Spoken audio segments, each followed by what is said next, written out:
કલ્યાણકારક વિચારો પ્રાપ્ત થાવ. તન્મે મનઃ શિવ સંકલ્પમ અસ્તુ. તે મારું મન હંમેશા શુભ સંકલ્પ વાળું બનો. વેદના આ પવિત્ર મંત્રાંશ સાથે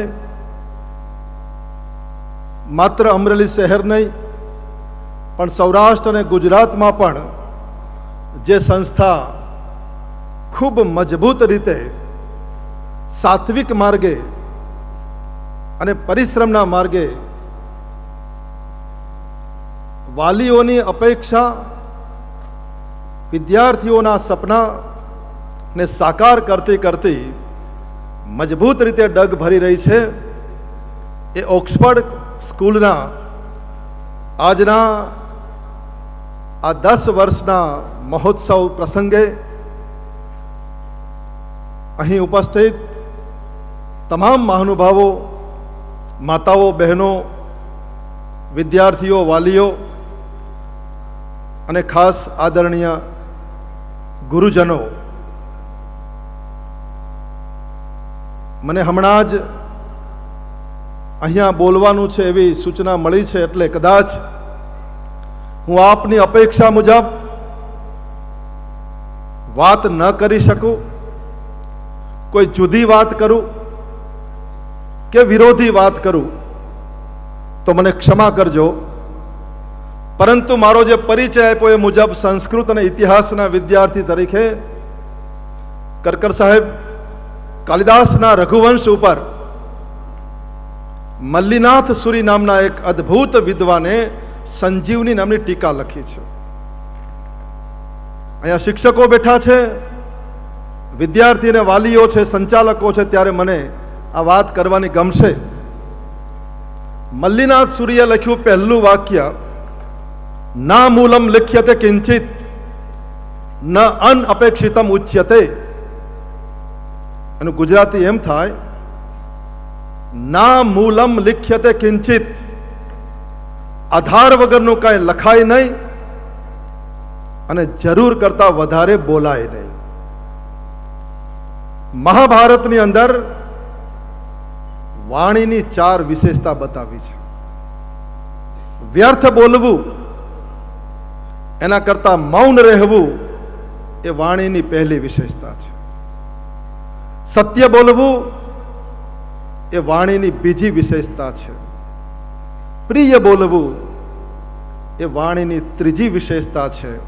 અને ધર્મમય બોલવું એ વાણીની ચોથી વિશેષતા છે. અને આ ક્રમશઃ એકબીજાથી ચડિયાતી છે.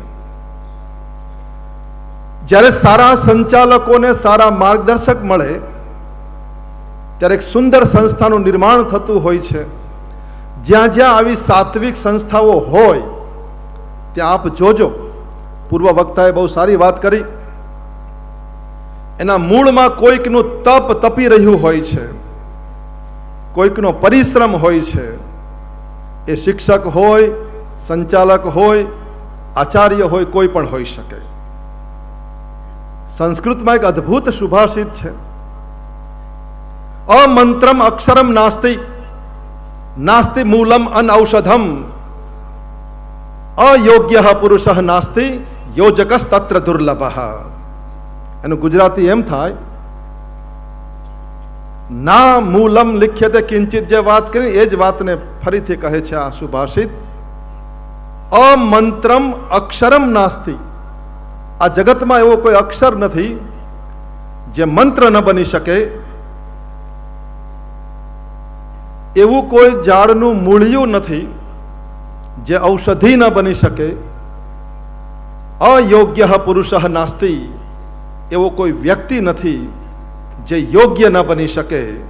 પણ યોજકસ તત્ર દુર્લભ, આ બધાનું આયોજન કરનારા દુર્લભ હોય છે.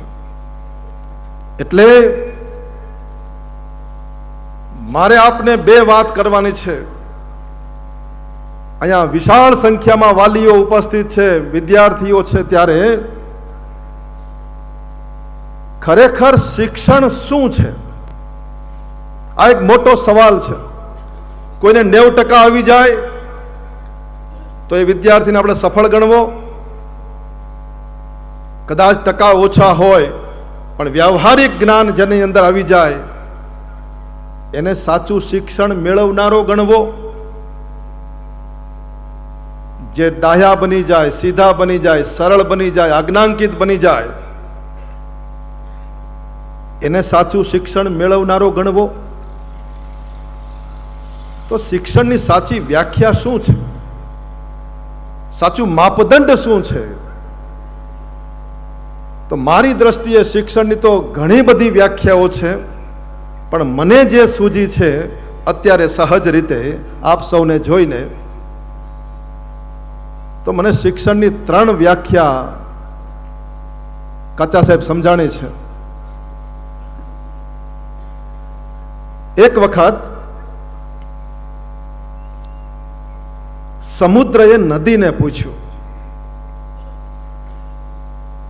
સાગરે સરિતાને પૂછ્યું કે હે નદી, તું ક્યાં સુધી મને મળતી રહીશ? અને નદીએ જવાબ આપ્યો કે તારી ખારાશ નહીં છોડને ત્યાં સુધી. આ ભીતરની ખારાશ દૂર કરે એને શિક્ષણ કહેવાય. મારી દ્રષ્ટિએ આ શિક્ષણની પહેલી વ્યાખ્યા છે. જ્યાં સુધી ભીતરમાં ખારાશ હોય, એ શિક્ષક હોય, સંચાલક હોય, વિદ્યાર્થી હોય કે વાલી હોય, ભીતરની ખારાશને પહેલા દૂર કરવાની, આ દ્વેષ બુદ્ધિને જે દૂર કરે એ શિક્ષણનું પહેલું પગથિયું છે. જ્યાં સુધી દ્વેષ મુક્ત મન નહીં હોય ત્યાં સુધી શિક્ષક શિક્ષણ આપી નહીં શકે, વિદ્યાર્થી શિક્ષણ મેળવી નહીં શકે. એટલે પહેલા આપણે આપણા ત્યાં આવતા વિદ્યાર્થીને, આપણા ત્યાં આવતા વાલીને, શિક્ષકને દ્વેષ મુક્ત બનાવવો પડશે. એ પહેલી શરત છે. શિક્ષણની બીજી વ્યાખ્યા, કદાચ આપ સહમત હો કે ન હો, પણ મને જે લાગે છે મુજબ, એક મોટું તાળું હોય ને, અલીગઢી તાળું, એને કદાચ તમે 5 કિલોનો હથોડો મારો, વારંવાર મારો. હું બને ત્યાં સરળ ભાષામાં વિદ્યાર્થીઓને ઉદ્દેશીને કહેવા માંગુ છું મારી વાત. બાકી તો બધા ખૂબ જ્ઞાતા છે, જાણકાર છે, એટલે એમને કંઈ કહેવાનું ના હોય. તો અલીગઢી તાળું હોય, તમે વારંવાર હથોડા પછાડો, કદાચ એવું બને કે તાળું ખુલે નહીં કે તૂટે નહીં. હવે સમજો વિદ્યાર્થીઓ કે હથોડાથી નહીં તૂટતું તાળું નાનકડી 5 ગ્રામની ચાવીથી ખુલી જાય છે, કારણ કે ચાવી તાળાના હૃદય સુધી પહોંચે છે. આ હૃદય સુધી જે વાત આપણે વિદ્યાર્થીને પહોંચાડીએ, સાહેબે કીધું ને આત્મહત્યાની વાત, ઓથેન્ટિક આંકડા સાથે, લેટેસ્ટ ફેક્ટ ઇન જનરલ નોલેજના આંકડા સાથે હું વાત કરું છું આપને. બહુ સાચી વાત કરી હમણે. દર 30 સેકન્ડ, મિનિટ નહીં સેકન્ડ, વિશ્વની અંદર એક યુવાન વ્યક્તિ આત્મહત્યા કરે છે. યુવાન 18 થી 30 વર્ષનો વ્યક્તિ. જનરલ નોલેજના આંકડા જોઈ લેજો. દર 30 સેકન્ડે. કારણ શું છે? કે આ ભીતરની ગ્રંથિઓને ભેદી શકે એવી ગુરુ ચાવી આપતા શિક્ષણો ધીમે ધીમે ઘટતા ગયા. ત્યારે વિદ્યાર્થીને પૂછવા ઠેકાણું ક્યાં છે? એટલે જે હૃદયની ગ્રંથિઓને ભેદી નાખે, વિદંતી સર્વ સંશયાહ, એના સંશયનો નાશ થશે ને ત્યારે વિદ્યાર્થી આપોઆપ પ્રગતિ કરશે. સંશયાત્મા વિનશ્યતિ, ભગવદ્ ગીતા કહે છે. શિક્ષકનું કામ આ છે કે વિદ્યાર્થીના સંશયને પહેલા દૂર કરીએ. તો પહેલા એની અંદર રહેલી દ્વેષ બુદ્ધિ નાશ પામે, એની અંદર રહેલી શંકા નાશ પામે. અને હવે ત્રીજી વ્યાખ્યા, શિક્ષણનું કામ શું છે? બધી ભૌતિક વિદ્યા ભણતા ભણતા કરવાનું ધ્યાન રાખજો, પણ કેન્દ્રમાં આધ્યાત્મિકતાને રાખવી પડશે. તમને ખ્યાલ છે બધાને લગભગ કે ભારત દેશની અંદર સૌથી શિક્ષિત રાજ્ય, આજથી 20 વર્ષ પહેલા જેની સાક્ષરતા 100% હતી, સમગ્ર ભારતમાં શિક્ષિત રાજ્ય એ કેરળ છે, અને સૌથી વધારે આત્મહત્યા પણ કેરળમાં થાય છે. અને એ પણ આઈટી ફેક્ટરમાં ભણનારા, કમ્પ્યુટર એજ્યુકેશન લેનારા વિદ્યાર્થીઓની સંખ્યા વધારે છે. આ પણ આપણે વિચારવું પડશે.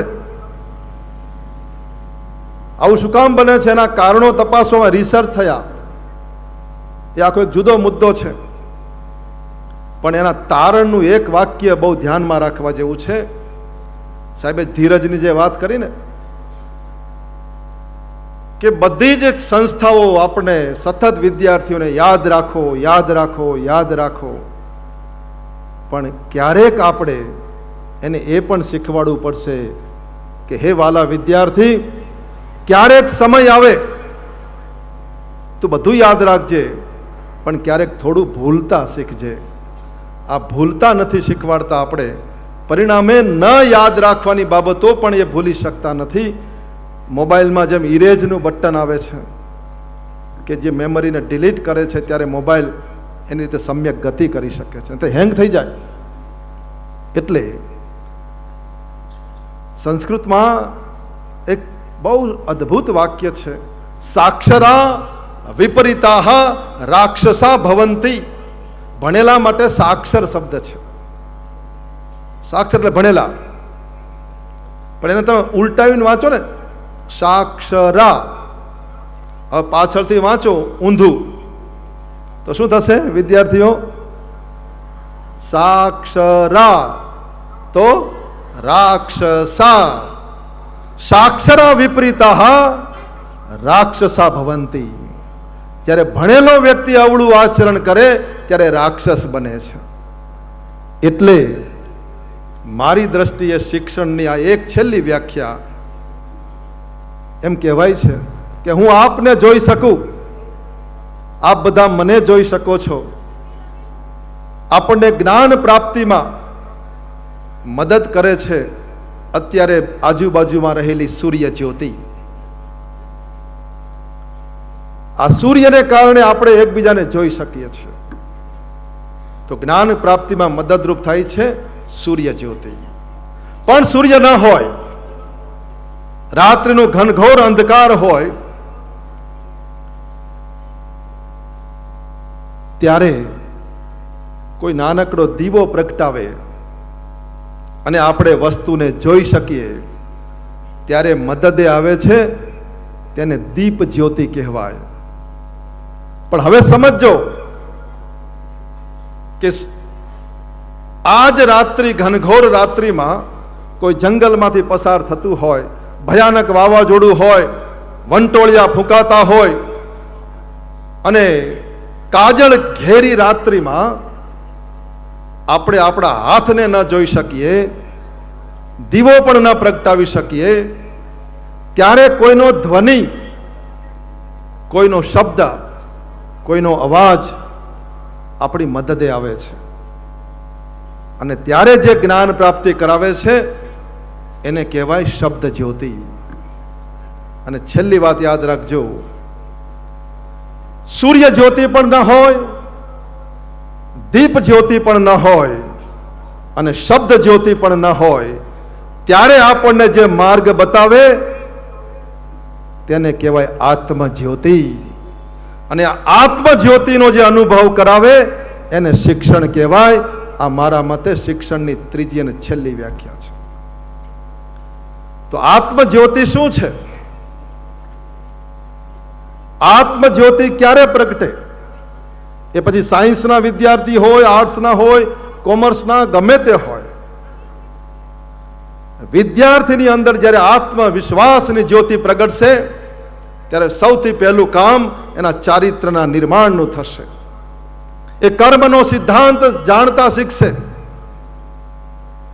યાદ રાખજો, સાયન્સના યુગમાં પણ, ટેકનોલોજીના યુગમાં પણ કર્મનો સિદ્ધાંત એવો છે જેના ઉપર એક હીરાલાલ ઠક્કરનું અદ્ભુત પુસ્તક છે. અહીંયા વાલીઓ બેઠા છે. મારી દ્રષ્ટિએ દરેક વિદ્યાર્થીને, વાલીને આ પુસ્તક ભેટમાં આપવા જેવું છે. લગભગ વિશ્વની તમામ ભાષાઓમાં એના અનુવાદ થયા છે. ગુજરાતીમાં કર્મનો સિદ્ધાંત, હિન્દીમાં કર્મ કા સિદ્ધાંત, અંગ્રેજીમાં થિયરી ઓફ કર્મ, સંસ્કૃતમાં કર્મસ્ય સિદ્ધાંત, એવા અનેક ભાષામાં એના રૂપાંતર. બહુ સસ્તું પુસ્તક છે. એમાં એક ઉદાહરણ વિદ્યાર્થીઓ જાણવા જેવું છે. આજકાલ ભૌતિકતાના જમાનામાં સતત કંઈક મેળવી લેવાની ઘેલસામાં આપણે ઘણી વખત અવળા કર્મ કરતા પણ અચકાતા નથી. ત્યારે મહાભારતની અંદર એક શ્લોક છે જે આ પુસ્તકના બીજા પાને ટાંકેલો છે. આ ગામડાના અનેક ખેડૂત વાલીઓ બેઠા છે જેને હું વ્યક્તિગત ઓળખું છું. આપ સૌ આ બાબતને અનુમોદન આપશો, કારણ કે મેં કીધું ના મૂલમ લખ્ય તે કિંચિત, આધાર વગર કઈ લખાય નહીં, જરૂર કરતા વધારે બોલાય નહીં. આપ જોજો કે 1000 ગાયનું ધણ હોય ને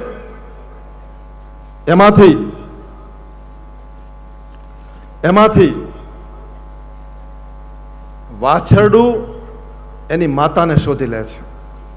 મહાભારતમાં આ શ્લોક છે, યથા ધેનુ સહસ્રેષુ વત્સ વિંદતિ માતરમ પૂર્વકૃતમ કર્મમ કર્તારમ અધિગચ્છતિ. જેમ હજારો ગાયોમાંથી વાછરડું એની માતાને શોધી લે, તેવી રીતે પૂર્વકૃતમ કર્મમ, પહેલા કરેલા કર્મ એના કર્તાને શોધી લે છે. આ સિદ્ધાંત વિદ્યાર્થીને ભણાવવો પડશે. છેલ્લી એક વાત કહી દઉં કે ચારિત્ર એ જીવનમાં શાસન કરનારી વસ્તુ છે. હોદ્દાનો વટ પડે પણ ચારિત્રનો પ્રભાવ પડે. અકબરનો વટ પડે પણ મહારાણા પ્રતાપનો પ્રભાવ પડે. ઔરંગઝેબનો વટ પડે પણ શિવાજી મહારાજનો પ્રભાવ પડે.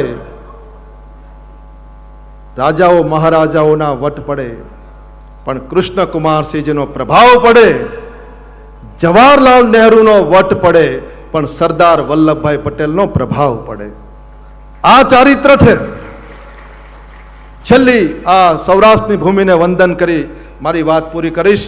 મને બોલવાની તક આપી એ બદલ કેતનભાઈ કાનપરિયા, અહીંના સંચાલકો મયુરભાઈ, અને જેમને હું ખૂબ આદર આપું છું, મારે મન અત્યંત આદરણીય છે એવા ગુરુવર્ય HL પટેલ સાહેબને પણ હું આજે ખૂબ નતમસ્તકે આદર સાથે વંદન કરું છું કે જે મારા માર્ગદર્શક છે.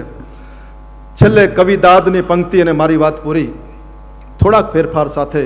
તમે એક શબ્દ ગોતો ત્યાં સંહિતા નીકળે, કૂવો ખોદો ત્યાં સરિતા નીકળે. સાવ અલગ તાસીર છે આ અમરેલીની ભૂમિની. અહીં મહાભારત વાવો અને ગીતા નીકળે.